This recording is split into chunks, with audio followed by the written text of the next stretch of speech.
Moi, j'ai pu lire de toi que tu étais une fille facile, que tu étais une crevarde, parce que justement, tu allais de prince en prince, que tu t'es laissé charmer également par le serveur au moment où les princes t'ont tendu un piège, en gros, pour tester ta fiabilité auprès de Brandon, ton nouveau prince. Alors déjà, je trouve que c'est pas être une fille facile de vouloir séduire un autre mec parce que ça passe pas bien avec un autre mec. J'ai rien fait avec Axel.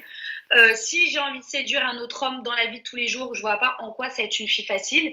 Faut arrêter un petit peu le côté misogyne de dire parce qu'une nana veut séduire un autre homme parce que ça passe pas bien avec le premier. Ça veut dire quoi donc parce que ça passe pas bien avec le premier, je vais rester dans mon coin et rester célibataire à vie. Non, bien sûr que non, mais là, en l'occurrence, c'est pas le premier, c'est le deuxième. Parce que là, c'était le troisième là que t'as essayé. Alors non, alors le serveur, pour établir la vérité, moi j'ai su dès le début qu'il était homosexuel, car je traîne beaucoup dans le milieu gay, donc j'ai le flair pour ça. T'as le Je le radar, trouvais comme très, on dit. voilà, je le trouvais très charmant. Vraiment, c'est agréable quand on s'est fait un petit peu blesser pendant 2 semaines par des mecs qui calculent pas, qui te rejettent sur le physique.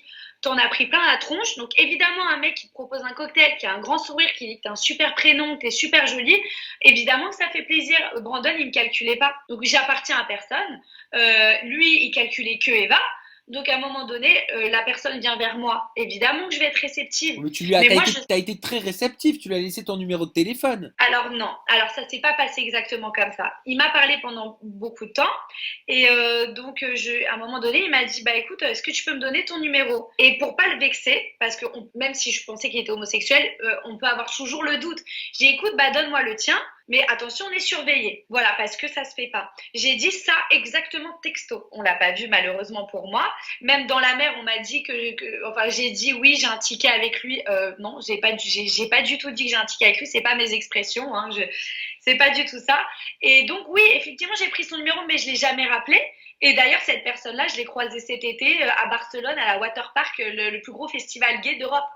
Et, et je connais un ex à lui. Donc, à un moment donné, voilà, moi, je suis rentrée dans le jeu, je suis une séductrice. Évidemment, quand un mec vient me charmer comme n'importe quelle personne, j'étais pas mariée à Brandon, c'était pas mon mec, il me calculait pas.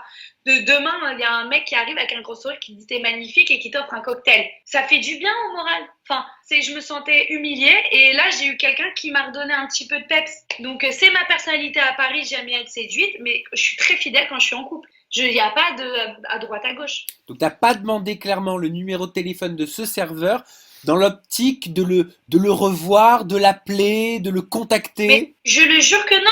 Et je l'ai croisé en été à la Water Park, le plus grand festival gay d'Europe. Et qu'est-ce qu'il Et t'a c'est dit? quelqu'un qui Il t'a parlé ou pas? non, parce que j'étais avec mes amis et puis voilà. Et c'est quelqu'un qui venait à mon ancien boulot. D'ailleurs, on me l'a dit après. Je travaillais dans un restaurant à côté de chez moi, un restaurant où il y a beaucoup de gays qui viennent. Il venait souvent et je connais un de ses ex. Donc je lui ai envoyé un message. Je lui ai dit que tu connais Mike. Il me dit oui, oui, c'est un de mes ex. Je lui ai dit bah donc vraiment, je suis le dindon de la farce, quoi. Mais c'est quelqu'un d'adorable. Hein. Je lui jette pas la pierre, mais je savais qu'il était gay. Mais oui, je suis réceptive. Oui, c'est normal. Quand t'es mis de côté par deux princes et que surtout, voilà, faut dire ce qui est. Brandon, c'est pas le séducteur numéro un et qui te met de côté. Super Lego, quoi.